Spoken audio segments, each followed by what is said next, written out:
এদিকে ইন্দ্রজিতের যত রক্ষকগণ ছিল তারা প্রাণের ভয়ে ইন্দ্রজিতের মরণ বারতা রাবণের সম্মুখে বলতে কেউ সাহস পাচ্ছে না। তাই তারা কি করেছে? তাই তারা একত্রিত হয়ে মৃত্তিকায় বসে পরামর্শ করছে তাকে ওই ইন্দ্রজিতের মরণ বারতা বহন করে রাবণের সম্মুখে পাঠানো যায়। ইন্দ্রজিৎ মনের অনেক প্রভাত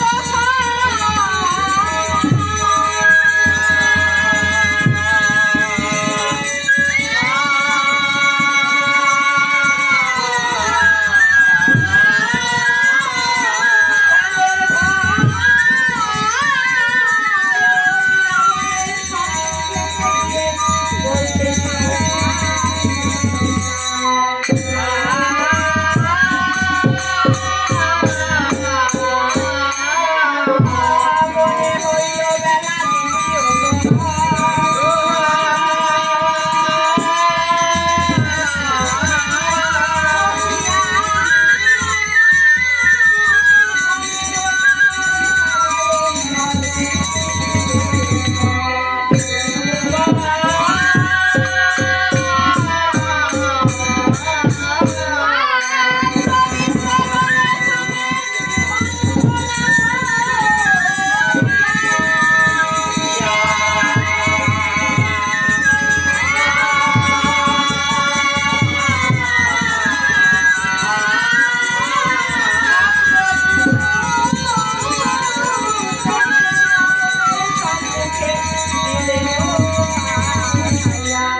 প্রবেশ করেছে।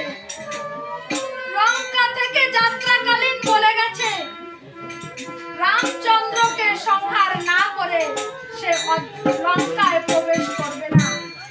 ওমা ওমা মঙ্গলময়ী, আমার প্রিয় পুত্রের মনের বাসনা তুই পূর্ণ করিস মা। বলস্বীকৃত বাসে দেবীকে প্রণাম জানিয়ে রানী মন্দাদরী যখন মন্দিরের বহির্বাটিতে এক পা দিয়েছে, দেখতে পাচ্ছে একটা কালো সর্প ডান দিক থেকে বাম দিকে চলে গেছে। কিছু দূরে বৃক্ষের শুকনো শাখায় বসে কা কা কা রবে চিৎকার করছে। রানী মন্দাদরীর কর্ণে ভেসে আসছে অমঙ্গলের ধ্বনি। ইতিমধ্যে ভগবান দূত দিয়ে এই লঙ্কাপুরে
সান্ত্বনা দেবার নিমিত্তে অন্তঃপুরে প্রবেশ করেছে।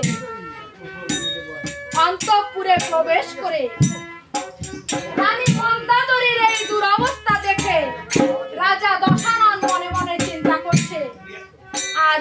সীতাকে আমার লঙ্কায় এনে আমার লঙ্কার এই দুরবস্থা।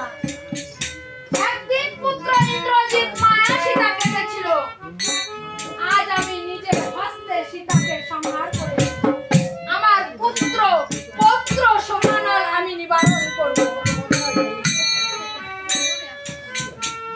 রাজা দশানন বাম হাতে খাড়া করে অশোক বনের মাঝে প্রবেশ করেছে। এদিকে অশোক বনের মাঝে আমার মা জানকী অন্তর মাঝে রাম রূপ প্রতিষ্ঠা করে রাম পূজায় রত। হঠাৎ পদশব্দ পেয়ে পিছনে তাকিয়ে দেখে বাম হাতে খাড়া নিয়ে রাজা দশানন অশোক বনের মাঝে প্রবেশ করেছে। মা জানকী আমার মনে মনে চিন্তা করছে, আজ আর আমার উপায় নেই। আমি শ্রবণ করেছি ওই সরমার মুখে দেবর লক্ষণের হাতে ইন্দ্রজিৎ সংহার হয়েছে। আজ রাজা দশানন আমাকে আর বাঁচিয়ে রাখবে না। মা জানকী আমার রামকে উদ্দেশ্য করে কেঁদে কেঁদে বলছে,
বিপদ কালে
সেখান থেকে যখন খাড়া উত্তোলন করেছে, রানী মন্দাদরী ছুটে এসে রাজা দশাননকে মাথা দিয়ে বলছে, প্রভু, ও প্রভু,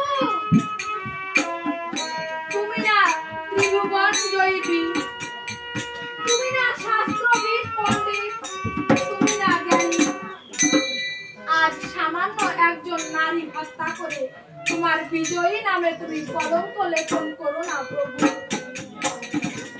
আমি তোমাকে পূর্বে নিষেধ করেছিলাম ওই রাম লক্ষ্মণের সঙ্গে বিবাদ বাঁধিও না প্রভু। রাম লক্ষ্মণের সঙ্গে বিবাদ বাঁধিয়ে আমার 1,00,000 পুত্র, 6,00,000 নাতি সবাই অকালে অবেলায় প্রাণ দিয়েছে প্রভু। ও প্রভু, এই জগতে নারী জাতির গতি তার প্রতিভিন্ন কিছু নেই প্রভু। আমার 1,00,000 পুত্র, 6,00,000 নাতি সবাই অকালে অবেলায় চলে গেছে, তাতে আমার কোনো দুঃখ নেই প্রভু। যদি দিনন্তে একবার তোমায় আমি দেখতে পাই। রাজা দশানন বলছে, মন্দাদরী, তোমার পিতা ময়দানব আমাকে যে শক্তিশালী দান করেছিল, সেই শক্তিশালী এমন শক্তি ধরে ইহকালে কোনো শাস্ত্র সেই শক্তিশালীকে পরাজিত করবে। তুমি একটা কাজ করো, তুমি অন্তঃপুরে যাত্রা করো। আমি আমার পুত্র হন্তাকারী লক্ষ্মণকে শক্তিশালী ভূষায়িত করে বিজয় গৌরবে আমি লঙ্কায় ফিরে আসবো। তুমি অন্তঃপুরে যাত্রা করো। রানী মন্দাদরী স্বামীর মঙ্গল কামনা করে অন্তঃপুরের দিকে যাত্রা করেছে। এদিকে রাজা দশানন সারথীকে ডাক দিয়ে বলছে, সারথী, আমার ভুবন বিজয় রথখানা একবার সাজিয়ে নিয়ে এসো।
তোমার রথ সাজানো হয়েছে? তাহলে তুমি বহির্বাণীতে গিয়ে অপেক্ষা করো, আমি রণসাজ্যে সজ্জিত হয়ে আসি।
বিভীষণ আজকে যুদ্ধে এসে যুদ্ধের দামামা বাজিয়ে দিয়েছে।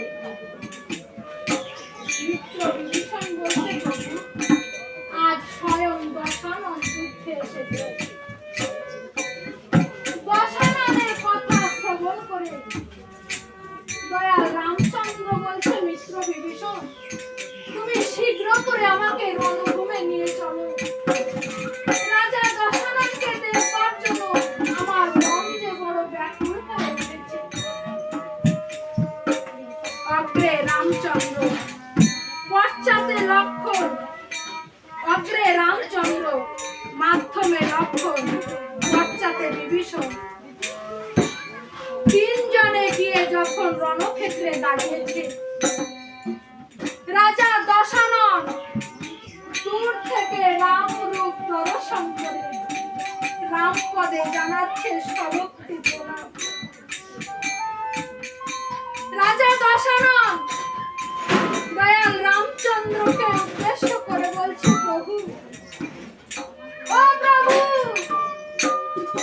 আজ তুমি যদি কিছুদিন আগে এসে আমার সম্মুখে এইভাবে দাঁড়াতে তাহলে আমার সোনার লঙ্কা এইভাবে ধ্বংস হয়ে যেত। আজ আমার সময় নেই প্রভু,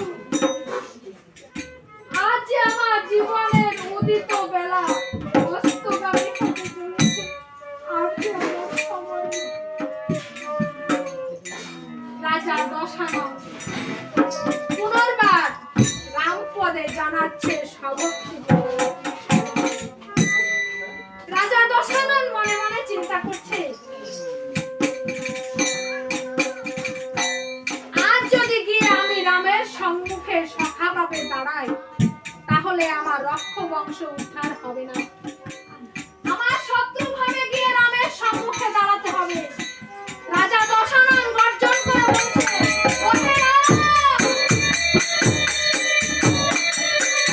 তুমি ফিরে যাও, তোমার পিছনে আমার পুত্র হন্তাকারী লক্ষ্মণ রয়েছে। আমি লক্ষ্মণের সঙ্গে যুদ্ধ চাই, ফিরে যাও, ফিরে যাও রাম।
রাজা দশানন বিভীষণকে মারবার জন্য একটি শেল নিক্ষেপ করেছে।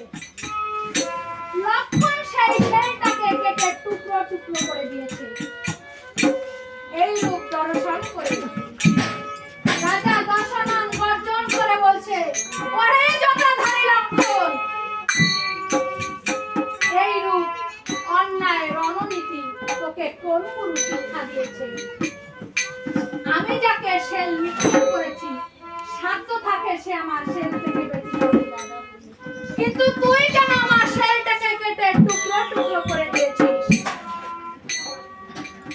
রাজা দশাননের এই কথা শ্রবণ করে লক্ষ্মণ কিয়ৎক্ষণ চিন্তা করে মৃদু হেসে বলছে, ওরে বেটা নারী চোরা, তুই এসে রক্ষবংশের জন্মগ্রহণ করেছিস, শাস্ত্র ও রণনীতি তুই কিছুই জানিস না। শাস্ত্রে আছে আশ্রিতকে রক্ষা করা বীরের ধর্ম।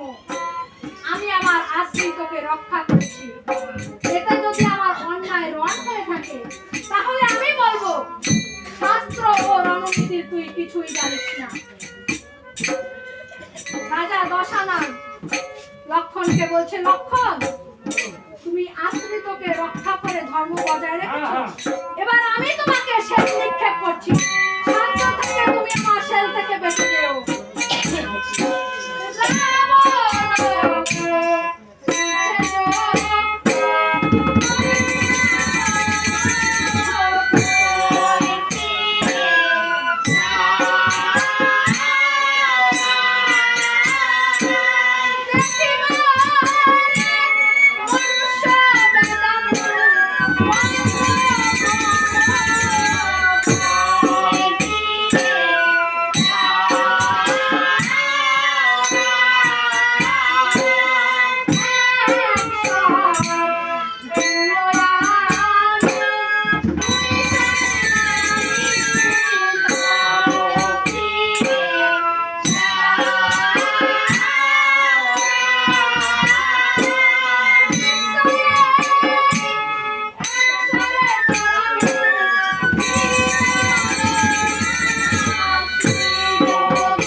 শক্তিশাল গগনে উঠে মুখে অগ্নি প্রজ্বলিত করে ধীরে ধীরে লক্ষণের দিকে নেমে আসছে।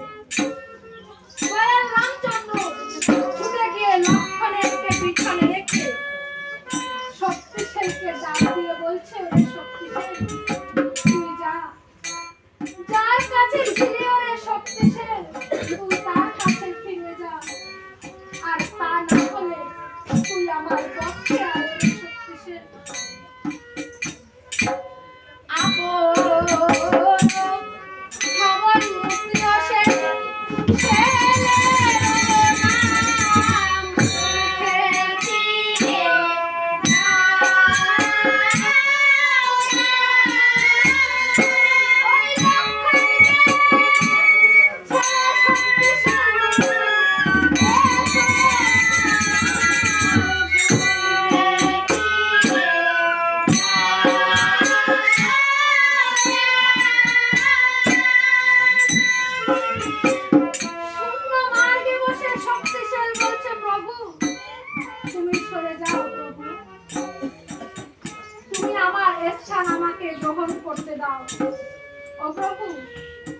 এই জগতে লক্ষণ ভিন্ন আমি কাউকে চিনি না, লক্ষণ ভিন্ন আমি কাউকে জানি না, তুমি সরে যাও প্রভু।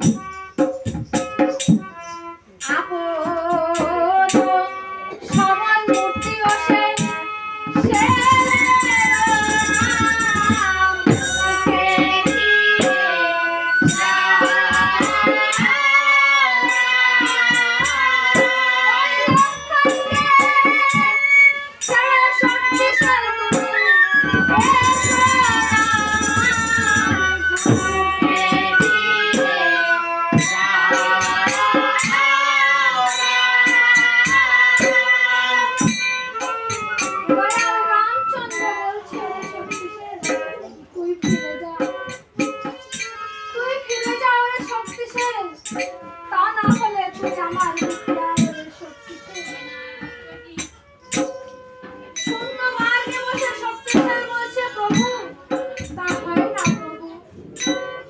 জগতের বুকে লক্ষণ ছাড়া আমি কাউকে চিনি না, লক্ষণ ছাড়া আমি কাউকে জানি না, তুমি সরে যাও প্রভু। যার কাছে আমি প্রভু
লক্ষণ এসেছে পরে।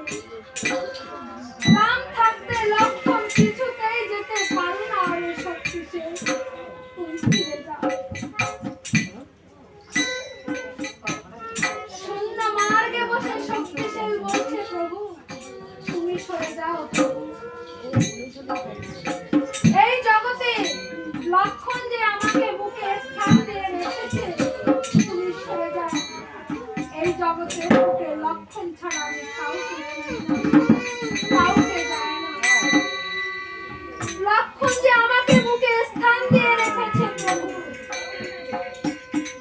শূন্য মার্গে বসে শক্তিশাল যখন বলেছে, প্রভু তুমি সরে যাও, লক্ষণ আমাকে বুকে স্থান দিয়ে রেখেছে।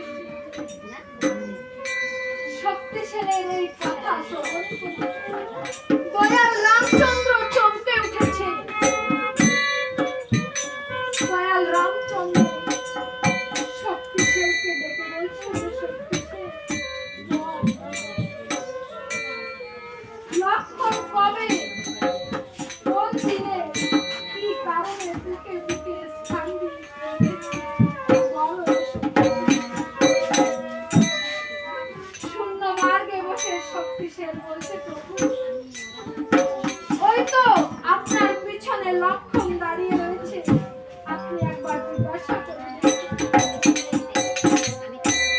দয়াল রামচন্দ্র পিছনে তাকিয়ে বলছে, লক্ষণ বল ভাই, কবে, কোন দিনে, কি কারণে ওই মহা শক্তিধর শক্তিশালীকে তুই বুকে স্থান দিয়ে রেখেছিলি ভাই?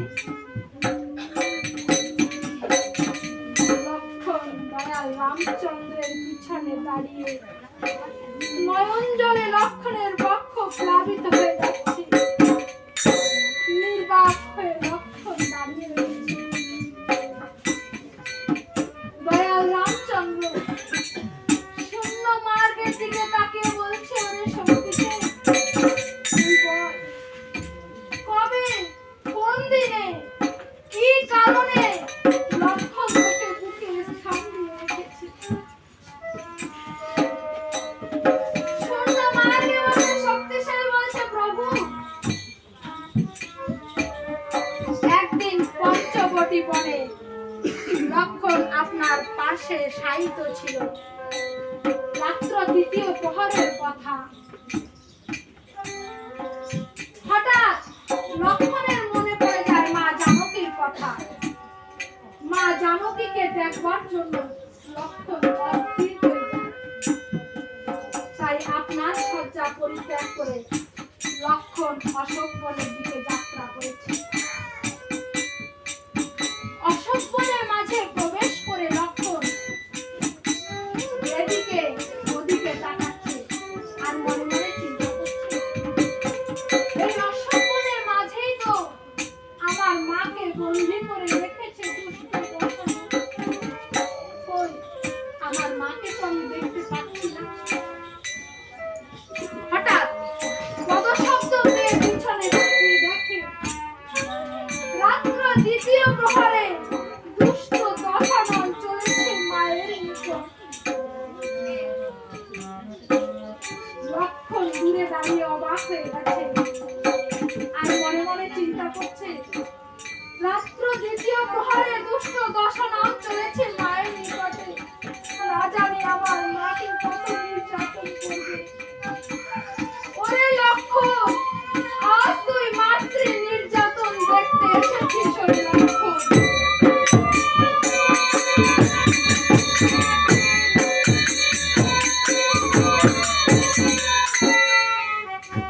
এদিকে রাজা দশানন মা জানকীর নিকটে গিয়ে মা জানকীর পদসেবা করতে আরম্ভ করেছে।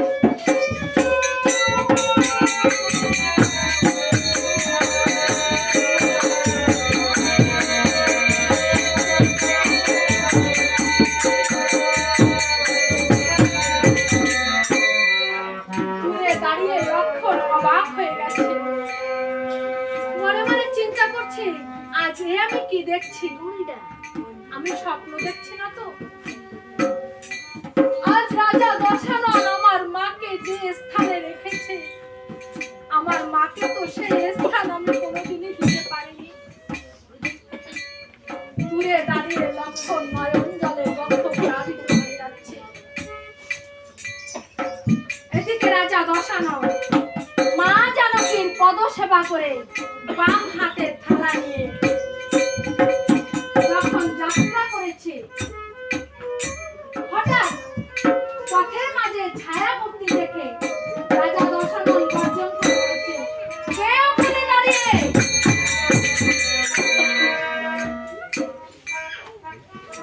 লক্ষণ নয়ন জলে লক্ষণের বক্ষ প্লাবিত হয়ে যাচ্ছে। লক্ষণ মনে মনে চিন্তা করছে, আজ দশানন আমাকে আর বাঁচিয়ে রাখবে না। যখনই বলবো আমি লক্ষণ, দশানন আমাকে আর বাঁচিয়ে রাখবে না। রাজা দশানন দ্বিতীয়বার গর্জন করে বলছে, কে ওখানে দাঁড়িয়ে? ভয়ে লক্ষণ কাঁপতে আরম্ভ করেছে।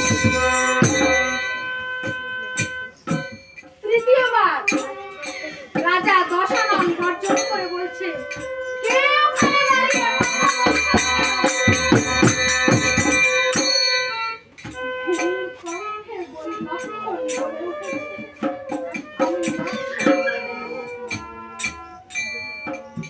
লক্ষণ নাম যখন রাজা দশাননের কর্ণগৃহে প্রবেশ করেছে, ধীরে ধীরে রাজা দশানন স্বর্ণ থালা বিক্রি করে ছুটে গিয়ে লক্ষণকে জড়িয়ে ধরে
বড় অসময় এসে দেখা দিয়েছো ভাই।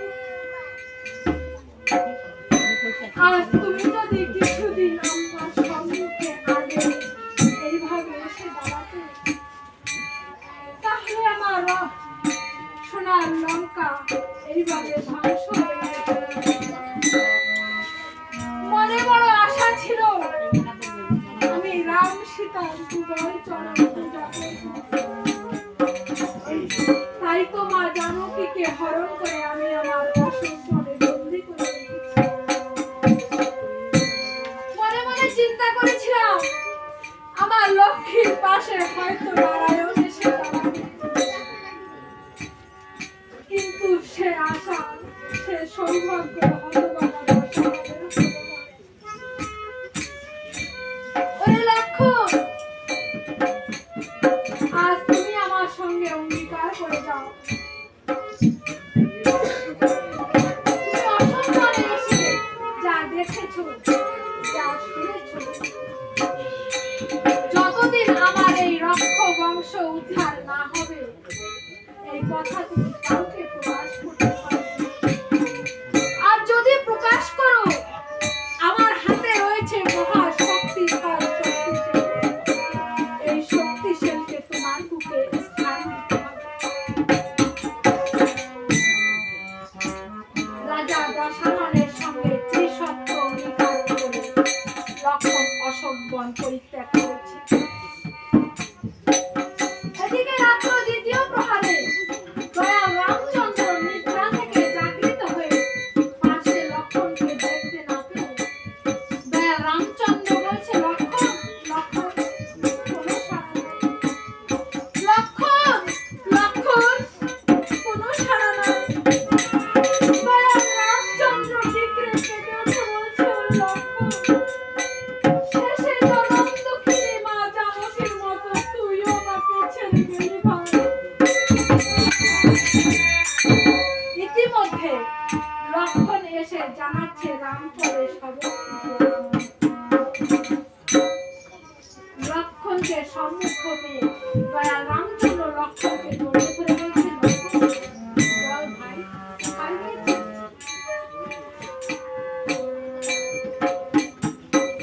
রাম বাক্যে পড়ে লক্ষণ ফুপিয়ে ফুপিয়ে কাঁদতে আরম্ভ করে। লক্ষণ মনে মনে চিন্তা করছি, যে জ্যেষ্ঠ ভাই ছাড়া আমি কিচ্ছু জানি না, যে রাম ভিন্ন অন্য কোনো ভাব আমার মনে নেই, সেই জ্যেষ্ঠ ভাইয়ের নিকট, সেই রামের নিকট আজ আমি কেমন করে মিথ্যা কথা বলবো? পারবো না। তাতে যদি লক্ষণ এই জগতের বুকে নাও থাকে, রামের নিকট, জ্যেষ্ঠ ভাইয়ের নিকট আমি মিথ্যা কথা বলতে পারবো। শূন্য মার্গে বসে শক্তিশাল বলছে প্রভু মনে আছে সেই দয়াল রামচন্দ্রের পিছনে দাঁড়িয়েছিল লক্ষ্মণ। দয়াল রামচন্দ্রকে পিছনে রেখে লক্ষ্মণ শক্তিশালকে ডেকে বলছে শক্তিশাল আমি যে সত্য ভঙ্গ করেছি ওরে শক্তিশাল তুই আমার বুঝে আয়। শ্রী রামচন্দ্রের কাতর শুনে শক্তিশাল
শক্তিশালের আঘাতে লক্ষ্মণের বুকে বেঁধে পৃষ্ঠ পার হয়ে গেছে। লক্ষ্মণ মৃত্তিকায় বানরগণ কপিগণ সবাই প্রাণের ভয়ে ছুটে পালাতে আরম্ভ করেছে। দয়াল রামচন্দ্র দাঁড়িয়ে রয়েছে একাকী ওই লক্ষ্মণের পাশে। দয়াল রামচন্দ্র বানরগণ কপিগণকে ডেকে বলছে কপিগণ আয় তোরা ফিরে আয়। এইভাবে বিপদে ফেলে কাউকে কোনোদিন পালাতে নেই। কাউকে বিপদে ফেলে পালাতে নেই ওরে বানরগণ আয় তোরা ফিরে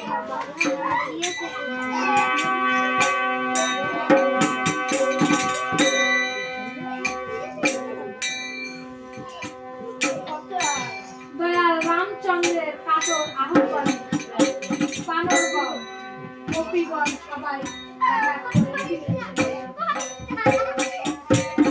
দয়াল রামচন্দ্র বানরগণ কপিগণকে ডেকে বলছে ওরে বানরগণ ওরে কপিগণ আমার ছোট ভাই লক্ষ্মণের বুকে যে শক্তিশালীটা যুদ্ধ রয়েছে তোমরা একবার ফেলে করবার চেষ্টা করো। দয়াল রামচন্দ্রের আদেশে বানরগণ টানিতে ফেলায় কপিগণে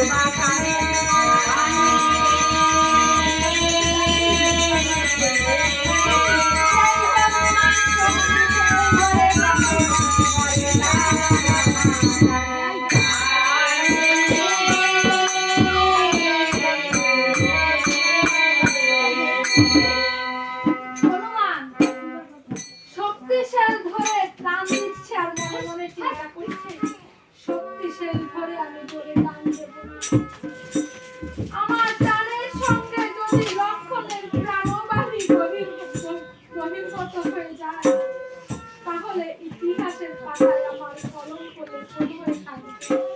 আমি শক্তিশাল ধরে জোরে টান দেব। দয়াল রামচন্দ্র হনুমানকে বলছে বাপ হনুমান তুমি একবার সরে যাও। দেখি আমি ওই শক্তিশালকে ধরে টেনে তুলতে পারি কিনা।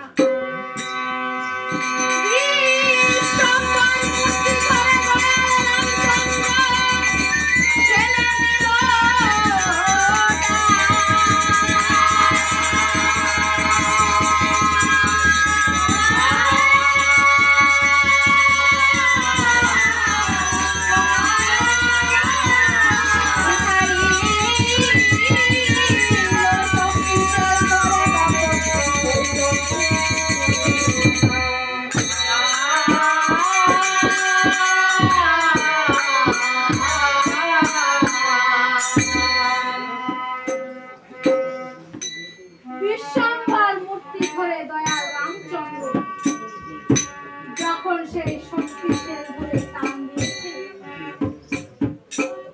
দয়াল রামচন্দ্রের টানে শক্তিশাল দয়াল রামচন্দ্রের হাতে এসে ত্রিখণ্ডে খণ্ডিত হল। শক্তিশাল দয়াল রামচন্দ্রকে প্রণাম জানিয়ে বলতে, ও প্রভু, আমি আগে একাকী ছিলাম ওই রাবণের হাতে, এখন তুমি আমাকে ত্রিখণ্ডে খণ্ডিত করেছো। এখন আমার স্থান কোথায় প্রভু? আমার স্থান দাও। শক্তিশালের এই কথা শুনে দয়াল রামচন্দ্র চমকে উঠেছে। মনে মনে চিন্তা করছে, এই মহা শক্তিধর শক্তিশালীকে আমি কোথায় স্থান দেব? এত বড় কঠিন জায়গা কোথায় আছে? দয়াল রামচন্দ্র কিয়ৎক্ষণ চিন্তা করে শক্তিশালীকে ডেকে বলছে, প্রথম ভাগ স্থান গ্রহণ করবে তুমি এই জগতে। যে পুত্র অবেলায় অকালে তার পিতাকে হারায় তার মুখে, দ্বিতীয় ভাগ স্থান গ্রহণ করবে তুমি এই জগতে। যে হতভাগিনী সতী অবেলায় অকালে তার পতিকে হারিয়েছে তার মুখে,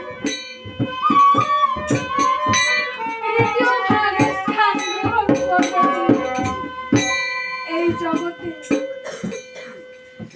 যে হতভাগা জ্যেষ্ঠ জীবিত দেখে তার প্রাণের ভয় কনিষ্ঠকে হারিয়েছে ওরে শক্তিশাল, আয় তুই আমার বুকে আয়। ওরে শক্তিশাল, ওই চেয়ে দেখ, আমার ছোট ভাই লক্ষণ মহাযাত্রার পথে যাত্রা করেছে, আর হতভাগা রামচন্দ্র দাঁড়িয়ে রয়েছে। আয় তুই আমার বুকে আয়।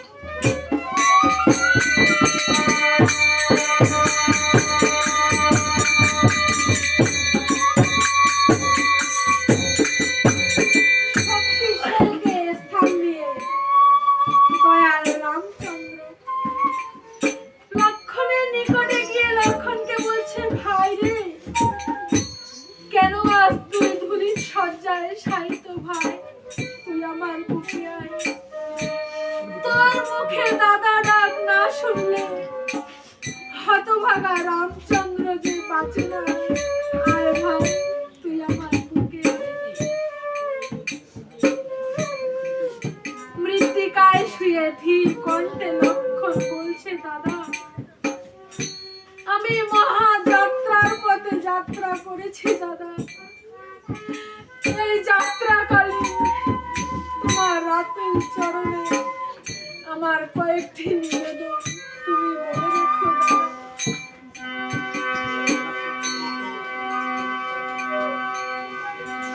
শোনো রে গুণনিধি, আমার মা, আমার মা জিজ্ঞাসা যদি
রামচন্দ্রকে বলছে, দাদা তোমার ওই রাতুল চরণে আমার আরো কয়েকটি নিবেদন। দাদা যেদিন তোমার 14 বছর বনবাস পূর্ণ হয়ে যাবে, দাদা যেদিন তুমি মা জানকীকে উদ্ধার করে নিয়ে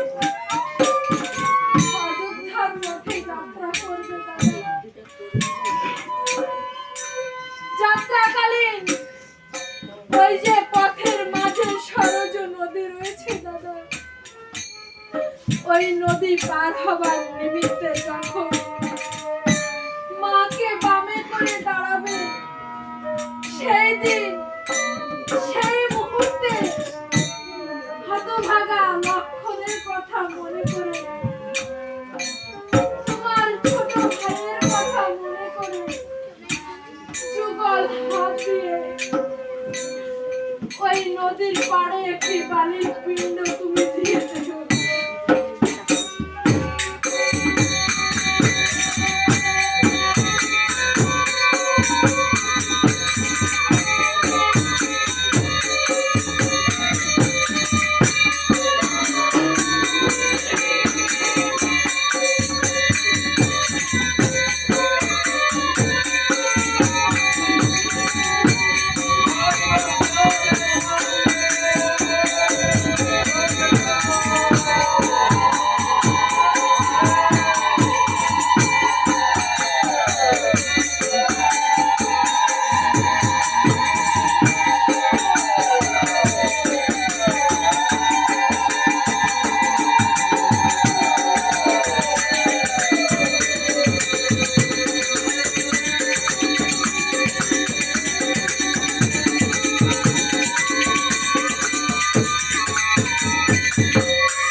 লক্ষণ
আত্মহারা হয়ে গেছে। কিছু দূরে দাঁড়িয়ে ছিল বৈদ্যরাজ সুসেন।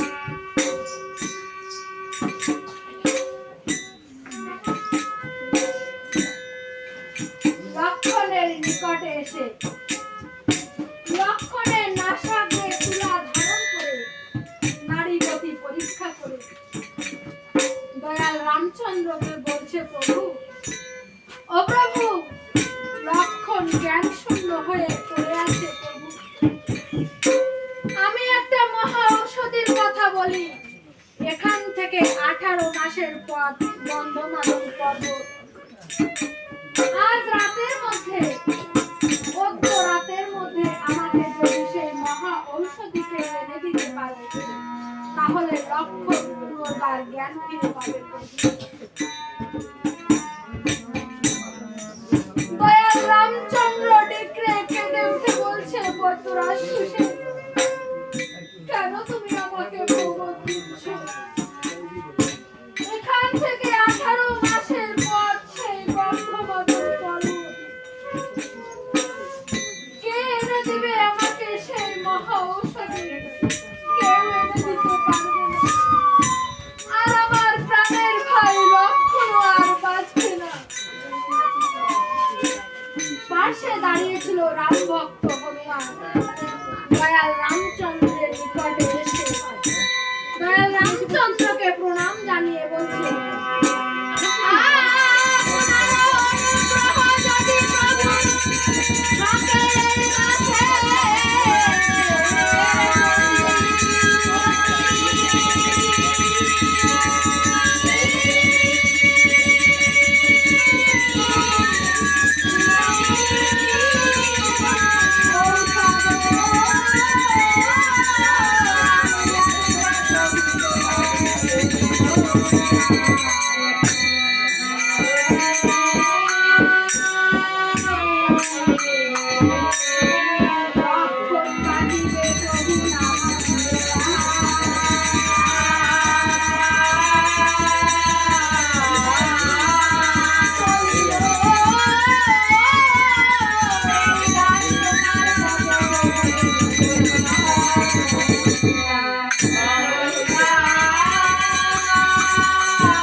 সুসেনকে বলছে, বৈদ্যরাজ সুসেন, সেই গন্ধমাদন পর্বতে কত ধরনের গাছ আছে, আমি কেমন করে সেই মহা ঔষধি খুঁজে বের করবো?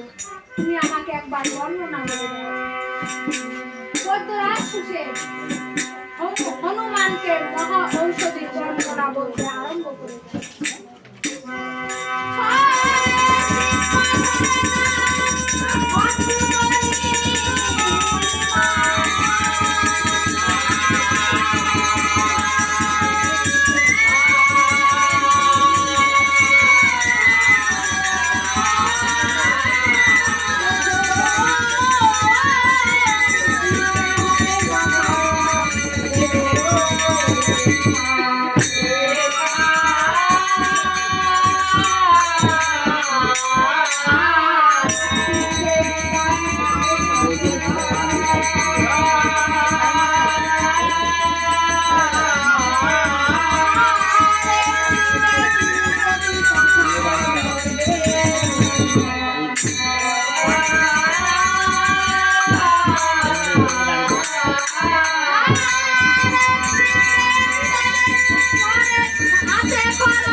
বদ্ররাজ হোসেন হনুমানকে বলছে, হনুমান খুব সাবধান, কত রাতের মধ্যে, আজ রাতের মধ্যে কিন্তু তোমাকে ফিরে আসতে হবে।